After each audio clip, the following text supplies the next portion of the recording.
Hi viewers, welcome to Prashant constructions. ఈరోజు మీరు చూస్తున్న ఈ house 146 square yards east facing house.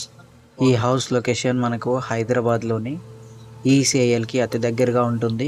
కుందన్పల్లిలో ఉంటుంది. ఓఆర్ఆర్ ఎగ్జిట్ నెంబర్ 8కి చాలా దగ్గరగా ఉంటుంది.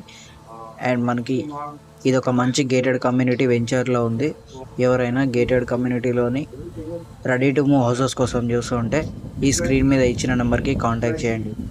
ఈ హౌస్ మనకి east facing house 146 square yards 1175 ఎస్ఎఫ్టీలో కన్స్ట్రక్షన్ చేశారు. చాలా బ్యూటిఫుల్గా కన్స్ట్రక్షన్ అయితే చేశారు. ఎవరైనా రెడీ టు మూవ్ హౌస్ కోసం చూస్తుంటే కాంటాక్ట్ చేయండి. మళ్ళీ లొకేషన్ చెప్తున్నా వినండి. హైదరాబాద్లోని ఈసీఐఎల్కి అతి దగ్గరగా ఉన్నటువంటి కుందన్పల్లిలో ఉంటుంది. ఓఆర్ఆర్ ఎగ్జిట్ నెంబర్ 8కి చాలా దగ్గరగా ఉంటుంది. అండ్ మనకి చెర్లపల్లి రైల్వే స్టేషన్కి జస్ట్ 6 కిలోమీటర్ డిస్టెన్స్లో ఉంటుంది. చాలా మంచిగా కన్స్ట్రక్షన్ అయితే చేశారు. ఎవరైనా రెడీ టు మూవ్ హౌసెస్ చూస్తుంటే కాంటాక్ట్ చేయండి. Thank you.